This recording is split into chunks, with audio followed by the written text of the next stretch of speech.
Full Moon, Empire, all of his films. So let's bring out one at a time here. Matt at Pugwall 316. Next, we got Larry at the Horror Cat Dad. How you doing, Larry? Hey, how's it going? Thanks for having me, man. We have Mr. Dan from Mr. Dan and Horror. Matt, honorable mentions. I've got 2 honourable mentions. I had 3, and then I looked and I realised it wasn't an Empire or a Full Moon movie. I thought Okay. Cannibal Women in the Avocado Jungle of Death. I thought that was an Empire film. Oh, okay. So I have Trancers from 1984, which I think people might have on their lists. One that I have on that maybe I could have put higher that possibly other people might not have on, I don't know, is Cellar Dweller from 1987. So Cellar Dweller for me is it's the great John Carl Buckler, written by Don Mancini from Chucky fame. But for me, it's one of the best comic book on-screen special effects, incredible film. I absolutely love it. So Cellar Dweller for me is possibly could have been higher on my list, but it's a real honourable mention for me. Yeah. Matt, what about you? Number 10. So number 10, Larry's gonna get in a car and come and beat me up. But number 10, I've got Subspecies from 1991. Look at him shaking his head. So I guess it's higher on other people's lists. So maybe I won't talk too much about that one.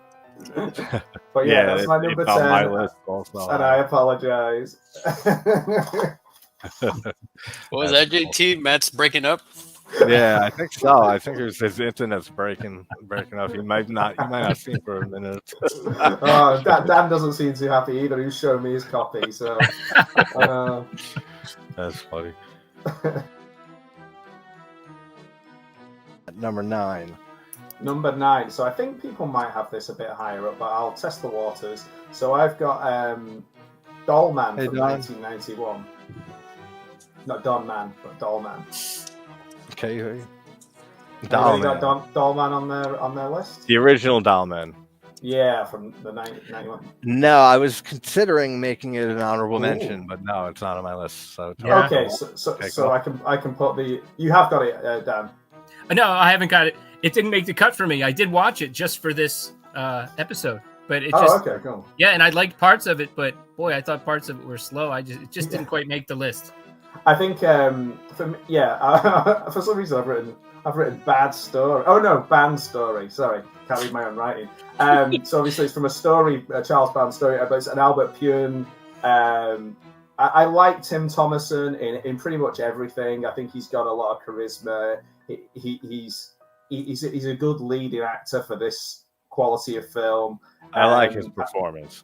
Yeah, I think Jackie Earle Haley's very good in this as well. It's a strange thing to be up against a very tiny person as your enemy. It's a strange kind of the POV's pretty good. Very, very good use of forced perspective in that movie. That's damn sure. That's a good thing that stands out, and was a reason I was going to mention it, but I'm glad you did. Well, I think any film where the lead character is called Brick Bardo, I think they need to be on a top 10 list somewhere. I agree. So that's my number 9, a Full Moon feature, Dollman from 1991. Number 8 for Matt is. Okay, so I'm not sure. Maybe we mentioned this? Somebody had it as an honourable mention. But my number 8 is Castle Freak from 1995. Not mentioned yet, but I have it. I have it on. Okay, so you got it higher. Okay, so I won't mention that one. We'll move on. Okay, right. That's it. We're throwing down.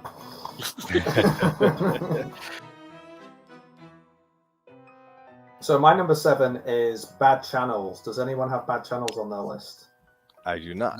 No. So I'm a sucker for TV channel related, weird TV channels like Stay Tuned, if you remember the John Ritter Stay Tuned, and all that kind of stuff, and a bit of a spoiler for later on as well. But Bad Channels is a Ted Nicolau story. Essentially, it's kind of like Stay Tuned, but it's more like a Howard Stern style shock jock is doing an all-night show. He's refusing to yield and go off the air, even though the authorities want him off. And of course, the antenna points at an alien planet, and we get all kinds of weird stuff in the studio. So it's all based in the studio, similar in a lot of ways to Terrorvision, which if you I don't want to spoil my later on in my list, but this is 92. It's a Charles Band idea as well. It's not as bright and vivid as Terrorvision, but it's got that same sort of silliness and fun. So yeah, so it's kind of like a little. It came first, right? So Terrorvision's 86. This is 92. So okay, it was later. Okay. Yeah. So this is kind of, I think, cashing in on the rise of Howard Stern as well, and the shock jock. You know. Yeah, well, that would make sense. Yeah, the way you're describing it. So it's one I recommend. Well, of course, it's number 7 on my list. Of course, I recommend it. So there we go. Yeah, that's my number 7, Bad Channels. Number 6 for me, I think people might have it higher, is Intruder from 1989. Yeah. That was on. Well, that was on my The Little Empire top 5. So we can. Is that on anybody else's higher than Matt right now? Is it higher on yours, Dan, or? No, I had it on my Empire. No, yeah, on Empire. Okay, so Intruder. Let's talk Intruder. Go ahead. Yeah, so I love this film. Again, I like enclosed sets. So obviously, most of this happens in a supermarket. Scott Spiegel of the Raimi crew, the great Ted Raimi, who I think is such an underrated actor on his own right. I agree. You know, it's high quality trash. It's like I don't know if there's a subgenre of supermarket horror, but if it was, this would be one of the better ones. And it's produced by Tarantino's producer Lawrence Bender. There's a lot of really good lineage of people involved in this film, and I like I say, I think any film with Ted Raimi in is always worth watching. So yeah, for me, Intruder. It's not right at the top of my list. Obviously, it's number 6, but it's maybe one that a lot of people, certainly in the UK, don't talk about, or it's not really that well known. I have a feeling it's known as something else in the UK, but I can't remember what it's known as. But the DVD Gareth is in the chat, and Gareth might know if he had good taste in movies and slashers and shit. maybe because I've got it on DVD, but I'd have to go over there and have a look. But I know it's not called Intruder. I can't watch the fucking Beyond and enjoy the Beyond. Are you serious? Get out of here, Gareth. Get out of the chat. It doesn't say. It doesn't say anyway. I'm just looking at IMDb to see what I should have had a look earlier on because the thought had crossed my mind. I mean, Night of the Intruder. Oh, okay. Is that another another name for it? Yeah, I just have a feeling in the UK. Oh no, it was called Intruder. It's just nobody watched it. So that makes more sense. There we go. That was worth the wait, wasn't it? Yeah, I mean, if this was like a all encompassing, like you guys would Empire and Intruder would be in my top 3 maybe. It's like I said, one of my favorite slashers. It has my favorite slasher kill. It has my favorite kill in horror, like in general. The bandsaw. Wow. Bandsaw. Oh, of course, yeah. The bandsaw kill is my favorite kill in a horror film. And I think it still looks fantastic. Like all the effects in that film look great. And like you said, we have the whole Evil Dead 2 crew here with Scott Spiegel directing, and we have Ted and Sam in actual acting roles.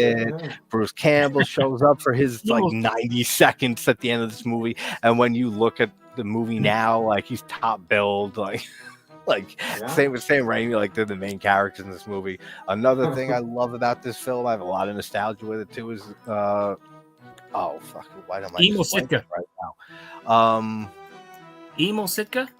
No, what's her name? Not the main girl. I don't know how to forget. Estevez, thank you. I had a huge crush on her my entire underrated time. actress. I can't think of her last name. This film, Intruder, and Sleepaway Camp 2, when she plays Molly.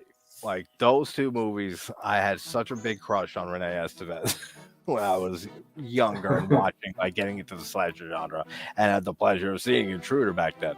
And so that adds to it. And then just the kills are some of them are more brutal kills in a slasher film in the 80s, especially for the late 80s, where you saw more often than not them being cut to shit. Yeah, like it's ahead of its like time. 84, 85 or so, with Friday 4 maybe being the pinnacle. And then after that, like Friday 5 was cut more than 6, 7. So then all the slashers started going that way. But for 89 especially, I think they did an amazing job with the kills. The garbage compactor kill, yeah, it's 80s effects. You know it's a dummy, but it still looks great. And you don't see many of those types of kills. And I can't think of any other one really. A garbage compactor kill, maybe another film, but whatever. But the bandsaw kill, the way the sound design is excellent too. The way the guy's screaming, and then as soon as the blade goes through his head, like it stops completely, and then all the effects work. My favorite kill in horror, amazing slasher film. So yeah, I can always talk Intruder. And they got Emil Sitka from the Three Stooges to repeat his line, "Hold hands, you lovebirds." Because the Raimi's, they used to make like Three Stooges type shorts in high school. Right. Yep. Yeah, that's what they Wow. yeah. So what a cool crew! They're such a cool crew of people. I know, right? It's when you like, they're probably out of all the movies you can find on IMDb. Reading trivia for Sam Raimi trivia is always interesting because it goes off in they're just a bit like the Coen brothers in the sense of their influences are very much on their sleeve. It's and this is their friendships. Their Yeah. friendship shines through all the Evil Dead films, and that's why it's one of my favorite franchises in horror. Evil Dead, I feel like it's a perfect franchise. 5 from Matt. So number 5 for me is Dolls from 1986. Has anybody got Dolls higher? So you're the one that had it the highest up. So okay, I'll take it off. So I'll keep my sort of opinions on it quite short because I know other people probably want to talk about it as well. It's a classic doll film.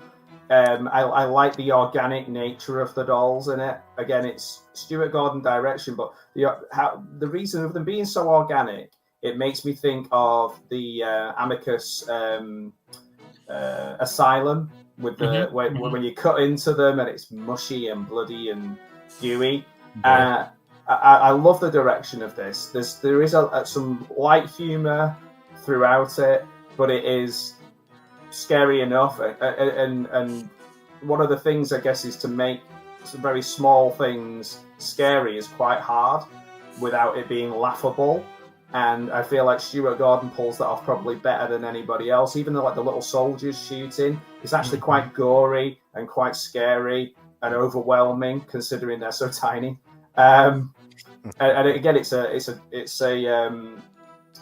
and Guy Rolfe in it, and I went back and watched Mr. Sardonicus, and that is a incredibly creepy, scary film from 1961. And anything where kind of things are being broken into and faces are being crunched and cracked. I guess we can go back to when you were talking about Tourist Trap before as well.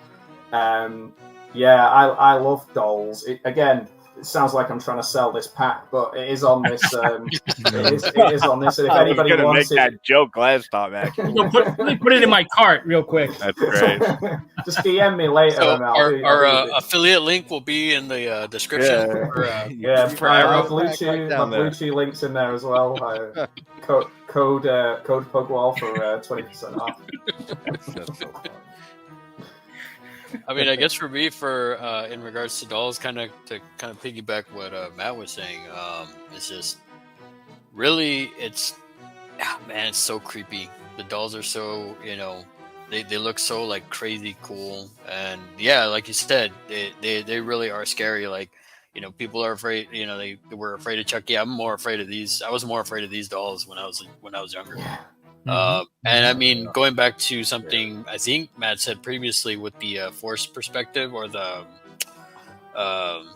perspective of the dolls, like the size Dollman. difference, or maybe it was JT that said it, but yeah, you kind of see the early what I guess where Charles Band got Puppet Master, looking at it. I mean, if you analyze both films, I agree.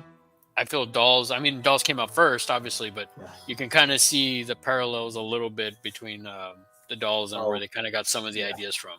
100%. Yeah. And this has got the benefit of having Brian Yuzna as well involved. So the quality of what you're going to get visually and in a kind of tactile, usually gooey way, he just takes it up a notch, doesn't he, Yuzna? Yeah. Oh, he always does. That guy just loves taking it to the next level and just making you weird and shoving it in your face in everything he does. That's why I'm a huge Yuzna fan. Yeah. And just him, it's just also great that he's involved in that whole equation too. Because I consider Stuart Gordon, Barbara Crampton, and Jeffrey Combs, that trio, like one of the best trios in horror history. For me, is the three of them. Like the movies that they put out, From Beyond and Re-Animator and Castle Freak. They've done a few others. I'm forgetting one or two, right? Yeah, no. You said From Beyond. Yeah, From Beyond. They've done it, and she's appeared in, like I said, Puppet Master, and she has a close relationship with Charles Band also, as well like Stuart Gordon did. But the three of them together are it's just magic. Like with any film with direction from Stuart Gordon and the two of them acting aside from each other, just is like a marvel to watch every single time. And you make a good point, JT, when you were saying about Dennis Paoli as well. Like, the writing, the quality of the writing really does drop off when Dennis Paoli's not involved. And I guess we can add Yuzna into that as well. Screaming Mad George. These are all just incredibly creative people. With the same names that come up tend to be in the ones that we've all found as our favorite ones, whether it's Ted Nicolau or Stuart Gordon. For a reason, they're just really, really skilled at what they do. Often on a really small budget. It's wild, really. Yeah, it's got such a dreamy quality to it. Even that last scene when I love and they drive away. It's great. It's like in a weird fantasy land, I remember it captures that feeling of like the story. I'm a sick freak. That guy's done. I know you are. What? All right. What level are we up to? Who are we up to? We were just talking Dolls. All right. So I don't want to say too much on Dolls. My feelings on it because me and Matt are going to be doing a watch and discussion on it soon. So I'm going to save that for that. But I echo everyone's sentiments on the film. I feel like it's one of Gordon's most underrated films, like without a doubt. It is such an underrated movie, and not even just among Gordon's films, just as a horror film. You don't hear Dolls brought up anywhere near the amount that it should, and get the praise that it deserves. And I know a lot of people feel that way about that. It's probably Full Moon's fault because they've had so many movies with puppets and dolls. Yeah, that's where he took his head. Charles has a thing for little like dolls and puppets. Yeah, but the one called Dolls. It's not just that; it's that you also had Child's Play.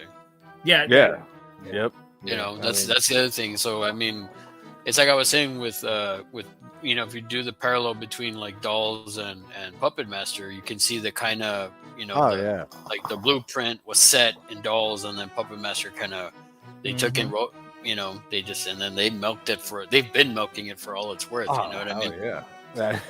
You've milked me my time and suffering with Can you imagine if somebody just said to you, right, name every Full Moon movie that has a doll in it, go. No. Like all 100 Puppet Masters. Where do I start?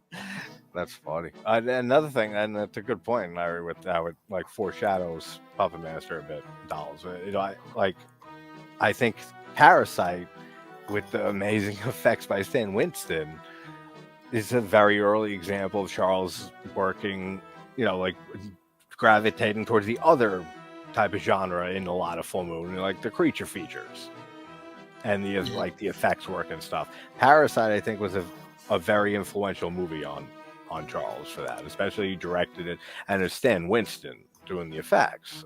So I mean, that's gonna make you respect the hell out of effects work, if ever, directing effects that Stan Winston's done. So that definitely, I think, inspired a lot of full moon movies and later films, and even Ghoulies, possibly to an extent. It makes you think of like Roger Corman, doesn't it? Where he's like, if you do a good job for me, you'll never have to work for me again. Whereas with Charles Band, it's like, if you do a good job for me, then you'll work for me forever. Yeah, you're never leaving, Your contract is forever. You'll never leave. Puppet Master 37, let's go. We're going to use archival footage and shit like that after you pass away. And there's nothing that you can do about it. Okay, so this is a bit of a strange one, actually. So my number 4 for me is Puppet Master 2. Okay. So for me, most of mine have come out either late 80s, early 90s. I've got like nothing after 95. But the Puppet Master 2, I like the sort of the whole package of it. I like it. I know it's dead on 1990, but it does have a nice 90s feel to it. It feels like one of those 90s TV shows where you've got somebody hunting ghosts or something. You've got this group of people in the house. They're all kind of look like soap opera actors. It's a strange one. It has the music going through. I know JT, you can speak on the music better than me because you can play them all amazingly. But it's the pace of it. I felt there was more of a pace to it. It kept me engaged. I've got such a short attention span, so like a lot of the Puppet Master stuff, can sometimes be like do, and it's like it's hard going. Whereas this one, they kept it moving. So it's a strange one, I know, to choose as my favorite Puppet Master one, because I think most people would either go maybe the first one, possibly the third one. But yeah, for me, the second one, I like it. I like the set. I like the story. It's a nice, easy watch. So yeah, so number 4 for me is Puppet Master 2. Now I'm regretting I didn't have Dolls and Puppet Master 2 switched as I'm saying this. But I've been thinking that on multiple things throughout this. I had so much nice stuff to say about Dolls. Puppet Master 2 is my number 4. So we'll talk. Dan. Puppet Master 2, number 4. Yep. Oh man. Oh, I'm sorry. I should. Well, I guess what he said is we got it higher. We got it the same. Exactly. I could just to add a little bit. They're great at enclosed. Having a whole film in an enclosed space, but it was nice to get out to the farm where the couple lived. They were great. That's a great scene. Yeah, the George Buck Flower. He was always good in those roles. And we get to always played a bum or an alcoholic. Old. He was old forever, right? Like he was never young. That's true. But we get introduced to Torch, and in the later films, you'll see like flames, and then you'll see someone cover their face, and then you'll see them burned up. Maybe in this film, you get to see in one shot. You get to see actual carnage in this film. And the later films, they start cheating you on that stuff. So Puppet Master 2, I thought, was a little bit better than Puppet Master for me. So that's number 5. Yeah. You explained it so much better than me. Thanks, Dan. No. I knew there was a reason I liked it. I just couldn't remember what it was. That's actually why I couldn't. Like, I was debating on the two of them on the first day, because it's hard, right? More happens in 2. Like, there is more puppet action, and that's why that's what I want to see in these fucking movies. And as the series progresses, for me, it's just the big thing that doesn't work for me with the Puppet Master franchise is the whole World War II backstory and all of that. Like, I'm not a big war movie person. There's some classics for sure, but it's not my thing, and especially in horror. So all the World War II shit in the whole franchise just does nothing at all for me. So some of them that are heavy on that are like the ones that like the Axis Rising or whatever, the Axis trilogy, the later one. That's like those are real hard to get through. Even those are probably a little better though than like the middle of the franchise. They're better made. I think you're right. I think they're better made. The sort of the stuff that's around the war, but you either love it or you hate it. You either want loads of puppets destroying stuff, or you want to kind of really delve into the backstory of it. Yeah, and I feel like they go back and forth on that throughout the whole series. Yeah, they did some movies that it's just mentioned and stuff, and that's fine. Yeah. But then like what I forget, there's a few though that are like mentioned that are specifically in Germany and stuff, and then there's like random shit, mummies and stuff that are in bad disguises, and like just it gets so out there and weird the whole series. But what's the one that's a clip show that's essentially just the Legacy. There's one that's it's like, hang on, I just saw this film. Especially if you're watching them back to back. I was like, I've just seen this. So my video on that was just telling you how to make your own video on review on that movie. I said go through the last 6 movie reviews I did and clip out a minute or 2 of each, string them together, and there's your review of Legacy. Because that's how it is. What a waste of a friggin' movie. Great! I have that to look forward to. Oh yeah, that's one. I'm so glad I didn't even watch all of it, and I'll be honest, that's one of the few times I ever power through a movie. I was powering through it. I was skipping scenes. I was like, I just saw this, and it was like they were heavy clips on like the one right before that. Like I think it's Curse, maybe it was the one right before that. Yeah, 1 or 2. So you're seeing that a lot, and I just saw it like right before that watch. Like I watched them back to back. I was like, I can't do this. That's like the movie that probably like started to break me with that series. But one thing I do always love with the puppets in the Puppet Master franchise, and that's why I have all the collectibles of them, and I love the designs of them.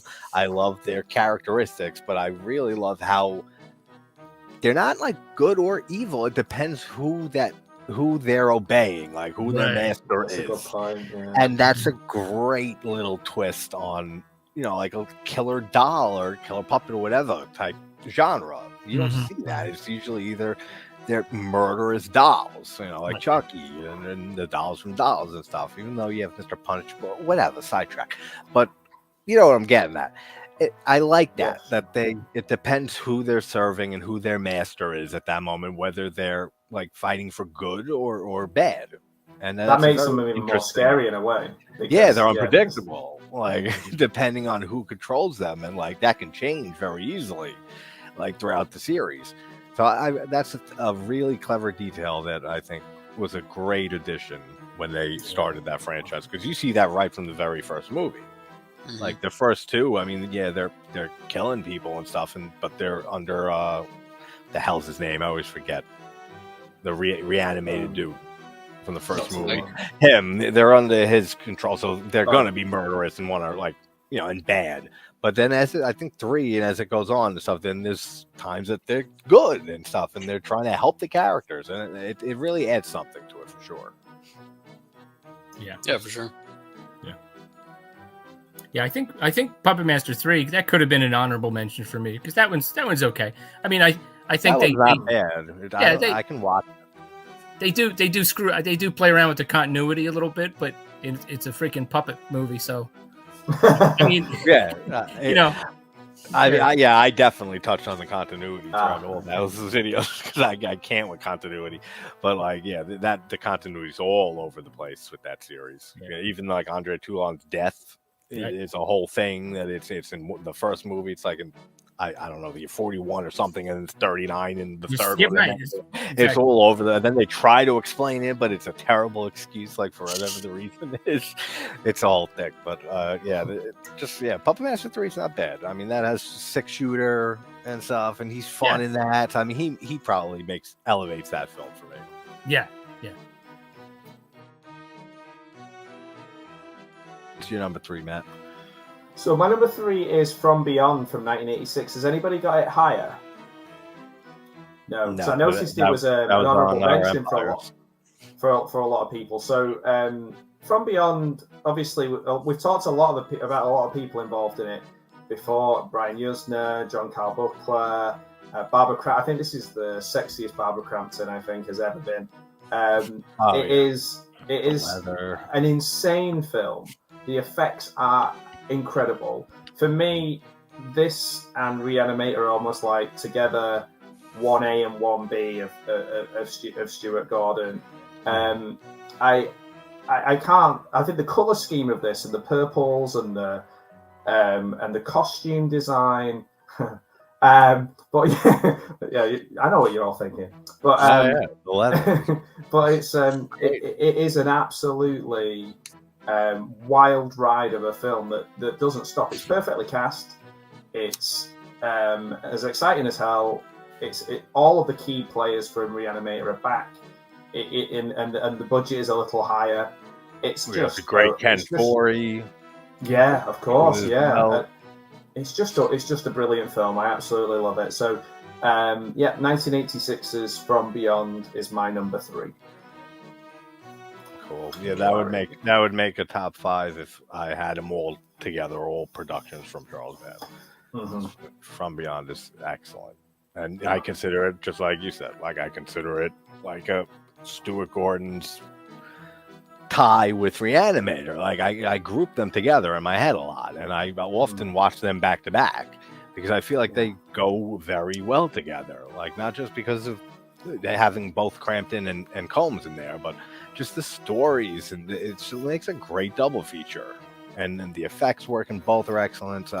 It's an excellent film that I still feel is underrated and underseen by like the not modern, but like the moderate horror fans, like in that community. Like if you're just an average horror fan, you watch horror. I like horror and stuff like that. You've seen Re-Animator, maybe.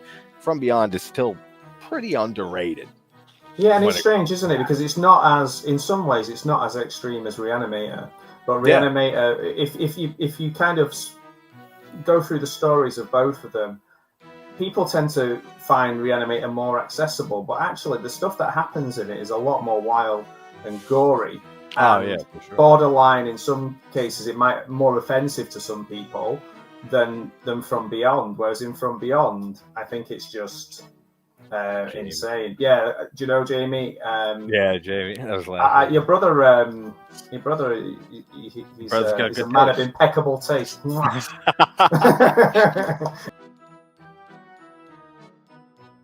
I thought Larry was just going to be like, do a Kanye West. He's like, I'm going to stop you. You didn't put Subspecies on the list. Just let me stop you right there. I'm going to let you finish, Matt. I'm going to let you finish, but it's a nice reference back to 2000 and whatever it was.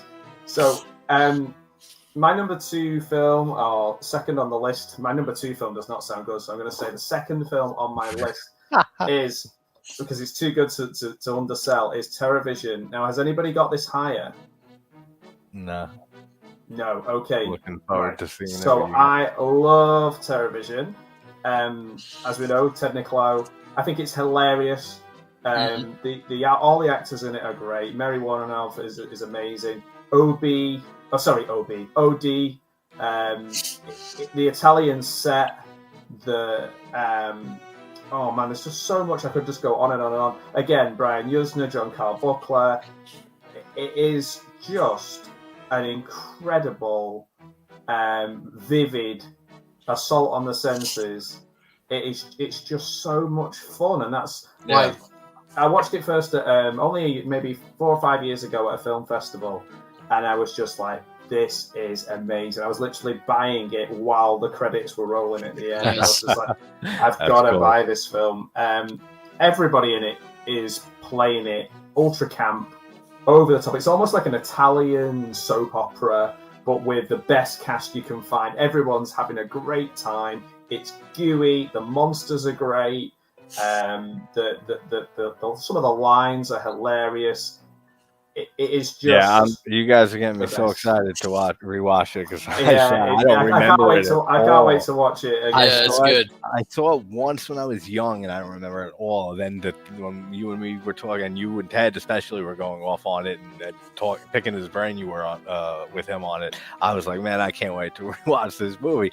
And that was Madden. And now hearing you all talk about it, yeah, I can't wait to. It's genuinely hilarious as well. Like, there's so many of these films where they try and put humor in them and it doesn't work, and it falls flat.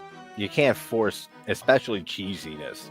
Like, that's something you can't fake or do on purpose. I've seen it done maybe very few times, like successfully, but you can't fake, like, especially like the 80s cheesy feel and campiness. You can't plan for that. It just happens because of the time period, and then time goes by and you look back and say, it's fucking cheesy as shit today. You can't like recreate that. So and then the music, again, the music is great. The sets and the set design. Yeah, the creature, I mean, it's like the colors, man, they're like so vibrant. And it's just like it's a fun movie. It's definitely it's got its wackiness. The creature looks great. And, he's cute and disgusting and scary all at the same time, which is quite an unusual combination. Yeah, well, that's what Ted said he was going for. Is that he like a mix between that, like it's like a big slobbery dog, basically. Yeah, I remember the design of it, and it's really creative. Yeah, it's definitely good. And I mean, when I saw OD was Uncle Rico, I was like, Uncle Rico? Yeah, of course. Yeah, Uncle Rico. Yeah. And I think the girl was the girlfriend. Isn't she in something else? Wasn't she the girl from? Man, I'm trying to. Wasn't she in? I wouldn't remember. Everyone is in it. She could have been one of the princesses. You're right. Exactly. Yeah, she was one of the princesses. Bill and Ted. You've got. Could well be because I mean, even the voice, like the Beast Alien is Frank Welker, so like it's just such a great group. But obviously, Mary Warrenoff and Gerrit Graham are in lots of stuff together. Alejandro Rey as Spirit, the Latin lover guy, the grandpa Burt Remsen, who I didn't know. I knew he'd been around for a long time, done a lot of movies. He was in films like the old cowboy movies and stuff. So it's just got a really great feel to it. It's in the old Dino De Laurentiis studios that Charles Band bought, and it was literally just as it was left. And then they just kind of added a few things to it. So it must have been a wild place to just open up on the morning and walk in and see this crazy set. You've got it's kind of got swinger culture in it as well, which is a bit weird. Yeah. When I was first watching it, I was like, wait, is this early swinger culture that they're showing us here? And Chad Allen is a little lad as well. He was in My Two Dads. So yeah, it's a lot of fun. So that's my second one on my list. Yeah. And my number one, I feel like I'm cheating with this one, because it's Re-Animator. And has anybody got Re-Animator as number one? No. Okay, so Re-Animator for me is a 10 out of 10 film. It has everything. Tarantino talks about the perfect film. It might not be like like high art, but it's perfect in its creation. So, for example, like Raiders of the Lost Ark or The Exorcist or something like that. Re-Animator for me is 10 out of 10. Stuart Gordon, Lovecraft, Dennis Paoli, Richard Band's music, which is a lovely riff on Psycho. Combs, Crampton. It's funny. It's beautiful to look at. It's lit so well. The direction, like I said before, with Stuart Gordon, is his background in the theatre makes a good film great. He uses small spaces so well that you think you're watching an epic film. and you are watching an epic film. The special effects are incredible. They're great. It is the perfect storm of a film, and I just think that for me, it's an untouchable horror film. And I know people sometimes say, "Oh, it's a good starter horror," but actually, it's quite transgressive. It's quite bloody, violent, strange, weird, but it does everything that you want out of a horror film, and it's a thrill, and you never get bored with it. You never get bored with it. So that's my number one. Never tired of Re-Animator. Yeah, and I can watch that movie anytime. Actually, I think that was like the 5th video I did ever on the channel. Was like an hour on Re-Animator. Like that was like one of the first movies like I just wanted to talk about. Re-Animator is just a perfect film to me, like in every single way, for every single reason that you mentioned. That like nailed it. Yeah, I mean, minus the cat, getting. Well, but that effect though is you feel it. Yeah, no. I mean, joking aside, no. Cat trauma is like me with dog trauma already. Oh, to be honest, any animal trauma. For some reason, it's more cartoony. I think in Reanimator, right. I can accept it a little bit more because it's so. It makes sense. Like it's a silly moment rather than it matters. Well, I mean, it's kind of like in Return of the Living Dead, where you see like the half dog like moving, Yeah, the tone it's like still it's silly, But no, what you said is, I mean, you're right on point, Matt. I mean, it's a great movie. The effects are incredible. I mean, from the cast, I mean, Combs he just steals the show. Yeah, Combs is so good in it. One of the best performances I think in horror is Jeffrey Combs as fucking in Re-Animator as Dr. Herbert West. It's like just one of the most iconic performances. Now, one of the things I wish I would have been able to meet Stuart Gordon, and if I ever get a chance to meet either Jeffrey Combs or Barbara Crampton, I'm gonna say, was the whole like all the naked reanimated people, was that actually in the script, or was that something like that was like wigged and threw in? Yeah, it was like Stuart Gordon, or I mean, somebody in the Charles Banner or something. You know what this movie needs? Yeah, like that's like the Roger Corman approach, isn't it? Which is like just pushing some boobs into the film, or pushing something really offensive in just on the last minute. Yeah. And what a ballsy role to accept for Barbara Crampton, like knowing that with that scene, with the head giving head scene at the end, knowing she'd have to do that and stuff. I mean, Barbara Crampton, I always praise. She's one of my like white whales of horror to get on the channel. Barbara, if you see this, I know we've talked a few times. You got to get on here finally. See, Larry wants to talk to you too. We'll ask you about Re-Animator. I got a funny story from fantastic. I'll be honest. I'll dress up in the same gear as they were in From Beyond. if that makes it any if that makes it less likely to happen.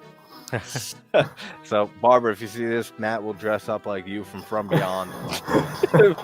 If you want to come on and talk some horror, for sure.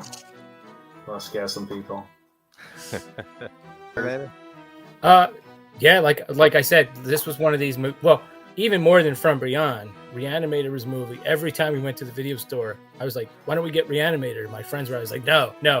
And finally, there was nothing else to get, and they broke down. And then about halfway through it, one of my friends just looked at me like, what the fuck are we watching here? What is this?